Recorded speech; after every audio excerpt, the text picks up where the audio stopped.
Welcome to the Daily Insider here on Vegas Insider. I am Kevin Rogers, and we welcome you back Tuesday, January 18th, 2022. We were off yesterday for the MLK holiday, so we are back today. And Dave Sharapan will join us, his usual Monday slot. He's going to join us today on Tuesday. So looking forward to that to review the weekend in the NFL. The wild card now wrapped up. Divisional playoffs coming up this weekend. And we'll talk to Dave coming up in just a moment. But before we get to Dave, BetMGM. They are the king of sports books. And yes, they are live in New York as of yesterday. And there are some great offers going on at BetMGM. And a welcome bonus for casino and sportsbook new users. Enter the bonus code VI bonus for a $25 no deposit free casino game, plus a $100 deposit match up to $1,000. Enter VI bonus on the BetMGM Sportsbook app to receive a $1,000 risk-free bet for your first wager. And also BetMGM special offer, bet $20 to win $100 on any sport or game, regardless of your wager's outcome. And you can check it out at BetMGM right now. That is right. You find it at BetMGM. They are the king of sports books. And BetMGM, again, they are legal in the state of New York. So check them out today. All right, let's bring him on. He's our man. If he can't do it, no one can. It's Dave Sharapan. So what is that? You're wearing Packers and A's? It's the only green shirt I could find on such short notice. I had to try to match. It's not the same green, but we're going green and gold. We're all about the Packers. Everybody forgets about the team that had the buys. It's been that way for years. Everybody falls in love with the team that wins in wild card week. So I was like, you know what? I don't have any Tennessee stuff. I couldn't come up with anything planned yet today. So we went with the green for Packers. That's why. Had to do it. You're gone. Where'd you go? Kevin, I can't hear you. Let's start with the Bengals and the Raiders. Oh, back again. You're back. Oh, I thought you left me. I was like, I did. I left you for a minute. To do a monologue here, right? What's going on? We had a holiday, and now we're all messed up. We're on Tuesday, and then you left me hanging. I knew not to leave, though. I'm a pro. I sat here. The good news is we're back. Let's begin with this, Dave. Saturday wild card. Bengals beat the Raiders 26-19. A game that Cincinnati left the door open for Las Vegas. Yes, and the Raiders had their opportunities. And towards the end, Derek Carr, he got the Raiders down the field, intercepted at the end. The officiating was a big deal in that game. Yeah. But what'd you think about that? Because Cincinnati, I had them as one of my only few winners on Saturday. But starting with that game, how did you think, with that whole thing unfolding, what were your thoughts on it?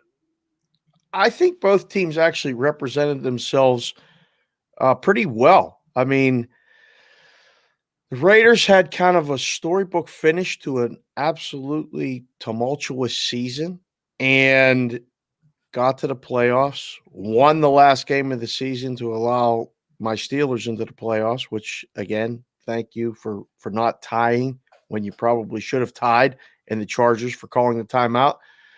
But Cincinnati kind of, dare I say they grew up a little bit. They won a home playoff game. It's the next progression of things. Joe Burrow has established himself as Joe Cool. Joe, whatever you want to call him. He's not Broadway Joe, but I love the kid. I love everything that he does. I think the team totally is behind him. Does that mean Cincinnati can go win at Tennessee this week? It's not out of the realm of possibility. The officials had a bad game in that game, and it started off what I thought the officials probably needed a bye week in general. But again, we've talked about that all season. We've tweeted about that as well, all over the place. NFL officiating has had a rough entire year. And those things happen. But, man, it stinks when they happen in such crucial times in such crucial games. The late game on Saturday, the Bills just absolutely destroy the Patriots, Dave. And we go into this thinking, all right, Belichick, a playoff dog. He's got magic up his hoodie. Yeah. They got a shot, and the Bills just totally destroyed them. That New England looked overmatched in that game. And Saturday, 2 favorites, 2 winners. It was easy. Yeah. I don't know what he had up his hoodie, but I like the term. He likes to rip those sleeves off. He got ripped maybe it was ripped his arms off. I mean, the Bills, they exercised the demons of a lot of fans and a lot of years and a lot of losses to the Patriots in that one. The fat guy touchdown late was classic. I had such a crazy day. Like Saturday, we were playing softball games in a tournament. I was coaching. We had the Raider game on in the dugout because, it was a local team and everybody's kind of caught up in it. I get home and I get set to watch from about the late second quarter on. And I was like, what just happened here? So I caught up and rewound it and watched the rest. And I was like, man, oh man, the Bills, I could just, if I was in the book, I'd be like, and I had stopped at a couple other books in between, before going to the fields. And there was a lot of hype. There was a lot of maybe dog belief there as far as the team winning the game outright, same as the Raiders. And it was all done by halftime. The fat guy touchdown at the end was just classic. And I think the Bills established themselves as a legitimate threat to win 3 games and get to the Super Bowl. I don't think, them even going to Kansas City phases them. So pretty impressed. Nice run by the Patriots. Again, they didn't really close the season very strong. And I think we kind of talked ourselves into anyone that, was backing New England about the Belichick factor and about this and that. It's still a rookie quarterback starting on the road in the playoffs. That's a huge go against all the time. And it worked out for anyone that had the Bills. Now, a veteran quarterback that started on the road and ended with a loss, that being Ben Roethlisberger, Yeah. the Steelers. They fall to the Chiefs.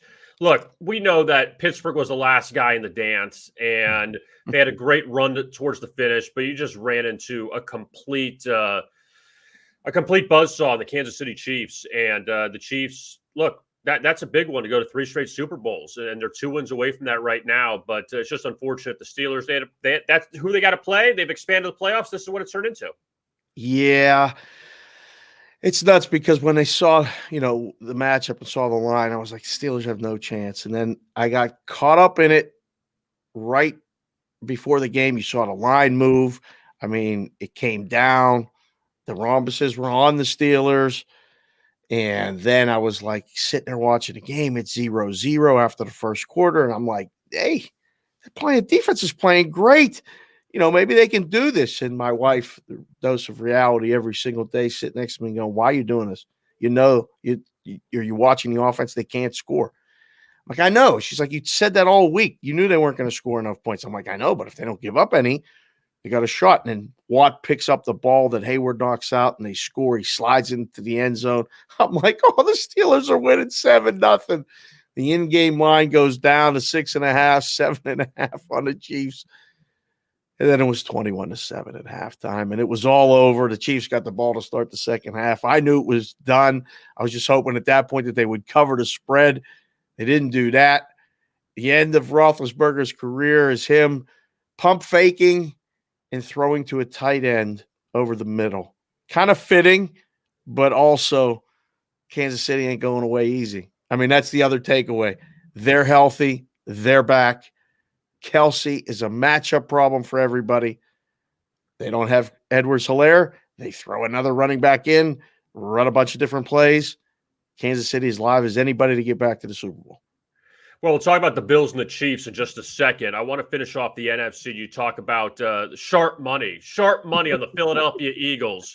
But, Dave, what happens if I had the Eagles +8? Do I get the CLV trophy? Because they got blown out by the Buccaneers wire to wire. Yeah, a lot of CLV trophies awarded for that game. I mean, it was as high as 9, closed as 7.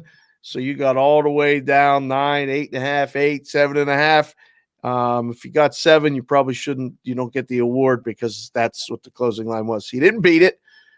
didn't matter if you needed 17 to cover this spread. So talk about overmatched and like the sharp money. They've been buying the Eagles all year. They got paid when they played bad teams, and they got taken to the cleaners when they played a good team. Same thing holds true. Bet against Brady. What are you people doing? Like, even the thought of it now, looking back, you're like, the only question with that one was, how did it stay under the total? I mean, really, it stayed under the total. And although we heard all week about the weather that was going to be there, all this rain that you guys are going to get in Florida, and let alone in Tampa, winds were going to be terrible. None of that happened. I turned the game on. I was like, wait a second. Looks pretty nice there. Where's the wind? Where's the rain? Where's the sloppy field that the running team's going to be able to run on? They weren't running on Tampa no matter what that field was like. Tampa's defense is back. Tampa's right there too. So you had Brady and Mahomes, easy winners. Then you had the only poor doggy out of the whole bunch this weekend, the San Francisco 49ers. And you know what's interesting, Dave? After Tampa Bay rolled on Sunday, 3-0 for the favorites at that point, I'm thinking, no, this is the game. And I had Dallas. I liked Dallas. I felt like San Francisco was a public dog. Yep. I'm like, I know the Niners are going to win this game. They came out of the gate, the crazy finish. I mean, I know what you're going to say, just because, like, the last play with Dak, like, what are you thinking? They were moving the ball. There's lots to uncover from this game, but they were moving the ball in that final drive. They had the hook and lateral. Yeah. They were going. Like, what were you doing there trying to have Dak run the ball with no timeouts? So when you look at this game, obviously it's easier to look at now knowing the result, but the thing that kept holding me up was the end of the game clock management, the constant misuse of the challenge. Mike McCarthy has cost teams before, like he's cost Dallas before in this season. Dallas, the number moved. Finally, some books moved off of 3. The game closed 3.5 in some places where the Dallas money showed up. 49ers were the biggest public dog of the last couple years that I can remember in the first round of the playoffs. Like, this was the game that a lot of people had just like, give me the money line. I don't need the points. And when that happens, you see it more often than not. It doesn't get there. Now it still wins. And the Niners won the game. Jimmy G threw an interception up 23-10. That was just my partner, co-host on Bostonian versus Book, Peralt, dubbed it the WTF throw. Like, you go WTF after he throws it right into the other team's hands, gives them momentum. They score to get down 23-17. They're coming. They stop them on a 4th down. Somehow Shanahan punts because they get the penalty. And looks like Dallas is going to score and win a game. I don't know what the QB sneak was. It's not the official's fault. I mean, he's running 20 yards down the field chasing them to try to get the ball set. You got to do a better job than that at the end. Dallas finds a way to exit the playoffs again. I just saw a stat on SportsCenter. It's the 11th postseason appearance without getting to the NFC Championship. It's another one of those things. I just had a nice new Dallas hat, too. First time in my life I ever wore a Dallas Cowboy. Anything ever. And I was buying into, hopefully they win so I could bet against them next week. And they end up losing. And now we got to figure this San Francisco-Green Bay game out. Somebody mentioned on Twitter, I just got to tell you this, I think you got a kick out of this. I'm not taking credit for it. Somebody else said it. That, we talk about in college versus the NFL, like pass interference needs to be changed. And that's one thing I've always been a proponent of. Yeah. The first down, last 2 minutes clock stops in college. I don't think it's such a bad idea in the NFL. You're having this guy run 30 yards like he's Carl Lewis trying to spot the ball in the final second. I mean, can we at least get organized here? I mean, they still had to get in the end zone. Can we at least stop things and get organized instead of this guy trying to plow through Dak Prescott and touch the ball? Like, come on. Can we figure this thing out a little better? I love it. Actually, that's probably not a bad idea because I'd rather the game be decided 100% by the players, not by the officials or by the time you get the ball spot. You got to hand. One guy knows to get up and hand the ball to the official. The other guy slides. It doesn't give it to him. We had Clay Chapel in Pittsburgh celebrating the first down with 26 seconds left in a game where you just give the official the ball. Nobody knows what to do.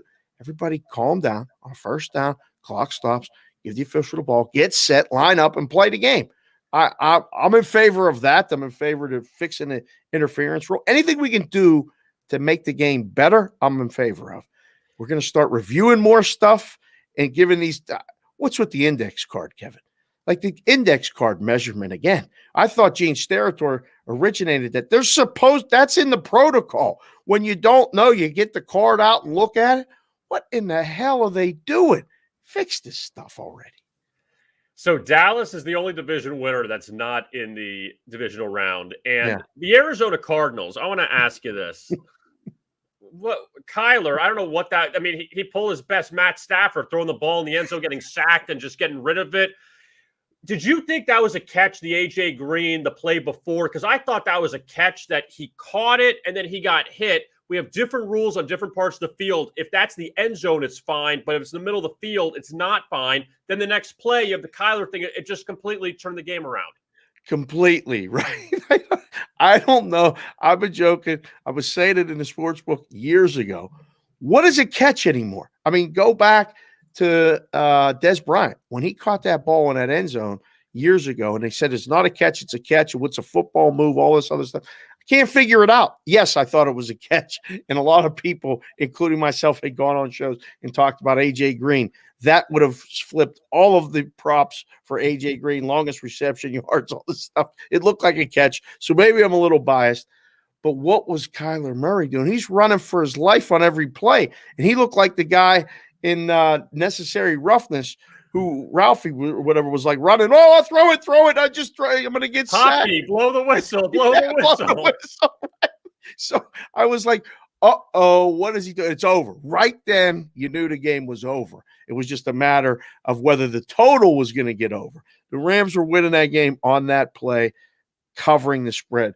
Arizona kind of who we thought they were, right? Dennis Green said it about the Bears in Arizona, but they lost 4 or 5 down the stretch. The only team they beat was Dallas. Cliff Kingsbury starts as a coach hot, finishes bad, and it's an early exit for the Cardinals. I mean, I wanted the game to be better because all weekend I kept going, geez, can I get a good game? Can I get a good – and we didn't really get a good game. Now the odds maker, from the odds maker perspective, Dave. Yep. Favorites go 5-1. This is easy, right? I mean, people just go and they want to be there for the playoffs when it's important games, but this is easy. I can do this all the time. I mean, come on, what are you guys doing? Yep.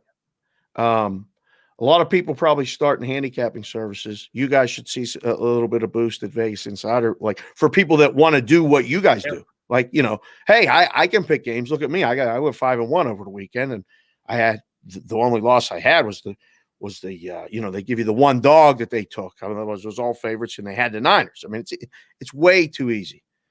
This is what happens in the playoffs. The better teams win most of the time. And I didn't even realize this ever, but there's 13 playoff games. That's it. From beginning to Super Bowl. We just had 6 of them. Favorites went 5-1.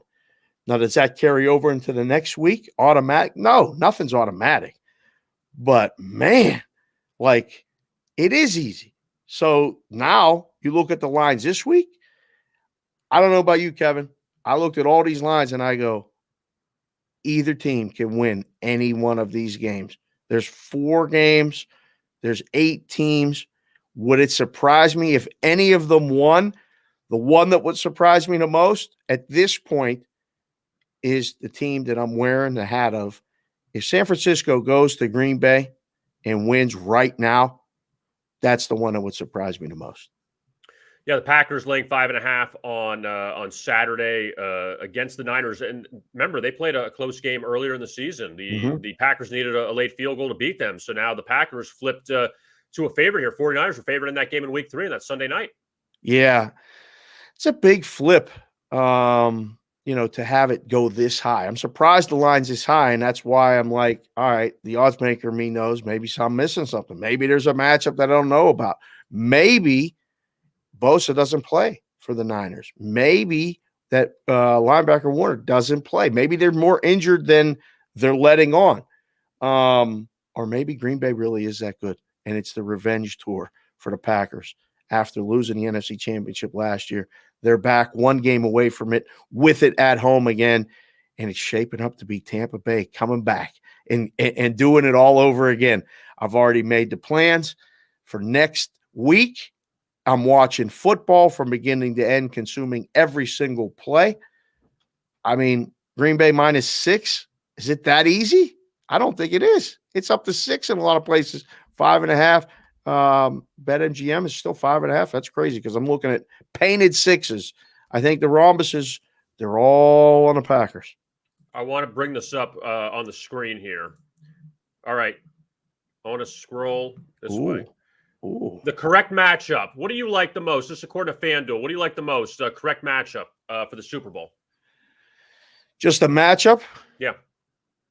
I think Green Bay's going. I think it's Green Bay's time. So give me Green Bay. Now the other side, I think odds and stuff would indicate that the Buffalo Kansas City winner is the opponent in the AFC. I'm not ready to just punch their ticket in though. Like Tennessee can go. I don't know. I mean, I don't know if a lot of people want to see that, and maybe that wouldn't be the sexy one that would sell the most, but it's chalky. Green Bay, I think it's either Green Bay, Tennessee, or Green Bay, Kansas City.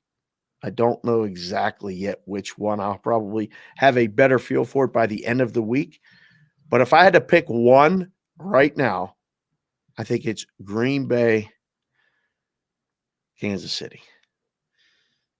6-1 odds on the return. If you have Lombardi and Hank Stram out there, then right, and we get the whole Super Bowl one, which was played in Pasadena. Really? At the Rose Bowl. How about that? No, sorry. Excuse me. No, L.A. Coliseum or something. L.A. Memorial Coliseum. Yeah. Excuse me. Correction. Yeah. So that's even better. It's perfect. Right up the street. I mean, it's going to be incredible how it just history kind of repeats itself and all this stuff. I don't know, man. I can't wait. I think it's going to be another. This is the weekend this was always my favorite weekend of the playoffs of the last month and a half. I mean, week 18 was great. There was a lot of stuff going on, but half the games were garbage. We got basically the best teams in football playing against each other. The spreads are small. The totals are tight. Picking winners is hard. Anything can happen. One play may flip a whole game. I love this. There's so many in-game betting opportunities. All the stuff that we've seen, we can kind of throw out. This is the best week of the year. Dave Sharapan, you can find him on Twitter, SportsBKConsig, joining us here on Tuesday. He'll be back with us next Monday. We were off yesterday. Dave, thank you. Next time we'll talk. We'll be down to the Final Four, and it should be pretty interesting to see who comes out of this weekend in the NFL. Thank you.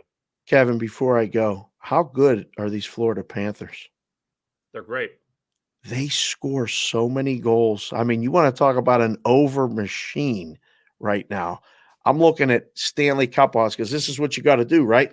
I've done it for years, transition to different sports. That crew can score goals, Kevin. They're a legitimate threat to win the Stanley Cup. They are. Here's the key, though. They're on a 5-game road trip starting tonight in Calgary. The road numbers have been a little sketchy this year, so keep an eye on that. The home numbers, they put up 7 against Dallas, 9 against Columbus, but 9 against Tampa Bay a few weeks ago. The road numbers are a little bit they drop off. So I'm just saying, keep an eye on that. They go to the Western Canada teams this week, Seattle, Sunday, then Winnipeg. So let's see if it travels with them. Okay, we'll keep an eye on it. Good stuff. So thank you, Dave. We'll talk to you next week. See you, K-Raj. All right, there is Dave Sharapan. Always good talking to him. Yeah, the Panthers, that's a big road trip they got. They start in Calgary tonight against the Flames, and they put up a ton of goals, put up 16 goals in 2 games back last week against Dallas and against Columbus. We're going to take a look at the NBA and the college basketball in our night ahead coming up in just a moment. First, I want to tell you about DraftKings. You know about DraftKings, the GOAT. He's here. You know what? He's even in New York sometimes. He's going to wear that crown proudly. That's what he does. You can wear the crown proudly too. DraftKings is now legal in the state of New York. So want to put that one out there.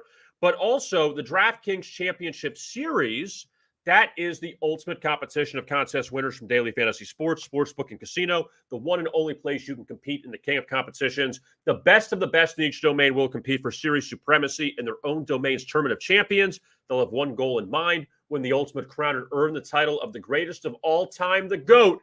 You want to hang around New York City?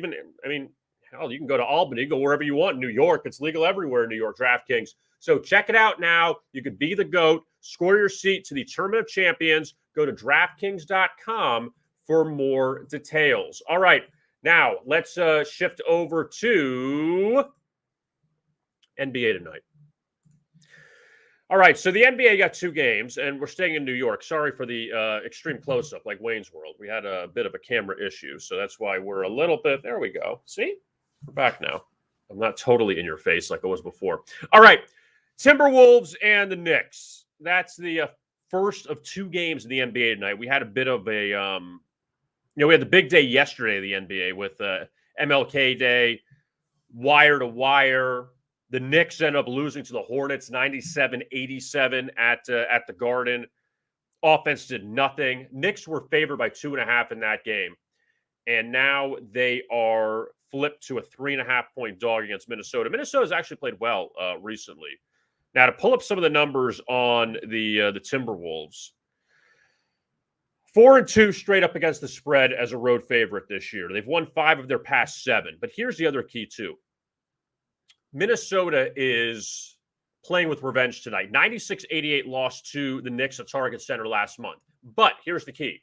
No Towns, no Edwards, no Russell. All of them were out of that game for the Timberwolves last time they played the Knicks. So now the line is flipped. Minnesota laying 3.5.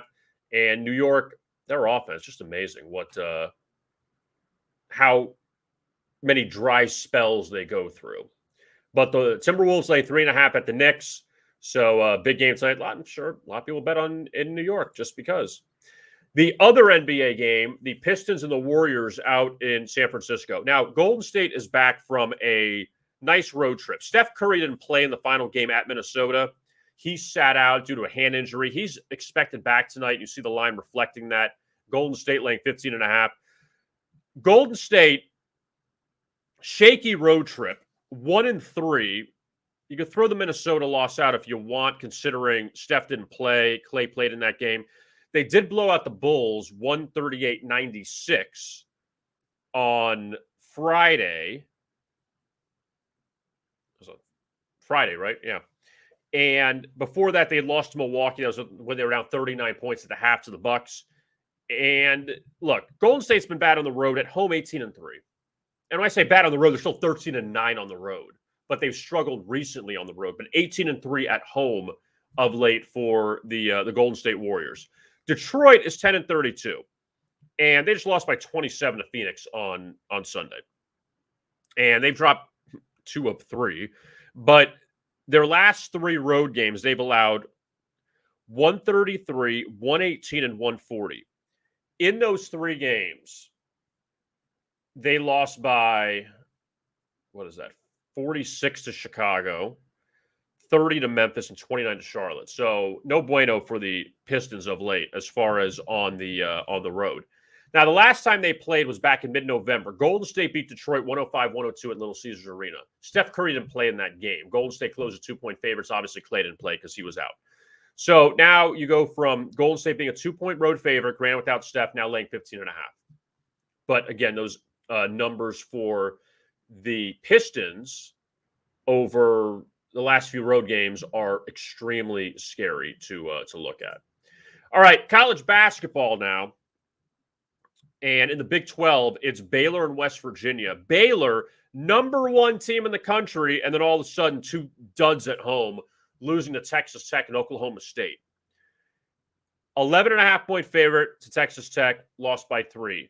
14-point favorite against Oklahoma State, lost by 7. So after Baylor was rolling along this season and the defending champions looking like, all right, we got this thing, just 2 bad performances there. I mean, Oklahoma State, they beat Texas last week too, so they have a couple of good wins of late. And Texas Tech, look, Chris Beard went over to Texas, and Texas Tech is still shown some respect and shown that they're going to be a team to be reckoned with in the Big 12. So West Virginia with Huggy, they just lost by 26 to Kansas the other day. That snapped a 2-game winning streak. West Virginia so far this season, 10-0 at home. And last year, remember they had a crazy game. That's right. Baylor won at West Virginia in overtime, 94-89. That was when they were laying 3.5. That was the game. Yeah, that was a back and forth game, and Baylor ended up outlasting West Virginia there in OT. But now Baylor very desperate to get back on track here, try to snap their 2-game skid. Atlantic 10's got 2 really good matchups tonight. One of them being St. Bonaventure and Dayton, the other being Davidson and VCU. And Davidson, a short dog again after they held off Richmond the other night. They were getting 2. They were up big over Richmond. Richmond came back, took the lead. Richmond was down 5, hit a 3, got a steal, got a layup, tied the game, and then Davidson hit the game-winning 3-pointer in the final seconds to beat Richmond. So Dayton now 4-0 inside Davidson 4-0 inside the Atlantic 10. VCU off a 20-point loss to St. Bonaventure. And that snapped the 7-game winning streak for the Rams. They were 3-0 in the conference before that. They did beat Dayton, 2 other ones against LaSalle and George Washington, no big deal. But really good game tonight there between VCU and Davidson inside of the Atlantic 10. Now back to the Big 12, Kansas and Oklahoma. And the Jayhawks, off that blowout of West Virginia, making the trip to Norman to take on Oklahoma. Kansas, remember they edged Iowa State. They lost to Texas Tech. So the ATS numbers, 2-2 in the conference. Oklahoma, they are 2-3 inside the Big 12, beating Iowa State, beating Kansas State, but losses to Baylor, Texas, TCU all on the road. So the 2 wins are at home, the 3 losses all on the road. And off that tough defeat at TCU. Now they are getting points against Kansas, and the Jayhawks off the back-to-back wins last year. Oklahoma did beat Kansas in Norman. The teams split their 2 meetings last season. Final game we're going to look at inside college basketball tonight, Duke and Florida State. They meet in Tallahassee, and that's a 9 o'clock tip. And Duke bounced back from that Miami loss. They beat up Wake Forest. Well, they beat Wake Forest and NC State, so a couple wins in a row for the Blue Devils. And right now, Duke, they've gotten off to a great start in conference play. They've won 4 of their past 5. Florida State, now they have won 3 straight since getting boat raced at Wake Forest and capped off by winning at Syracuse 76-71. That was a revenge spot for the Seminoles after they lost at home to Syracuse. So they got some revenge there against the Orange. But FSU, though, at home so far this season, 6-1. They've been a very good home team over the years. And they face this Duke team that, well, Duke's getting it together. And these teams didn't play last season. So first time they're meeting since 2020, and the first time that Duke is visiting Tallahassee since 2019 when the Blue Devils won by 2. Duke has won the last 5 meetings with FSU. So big spot for the Seminoles to rebound as a home underdog, which you don't normally see with FSU's home court advantage that they have held over the last few seasons.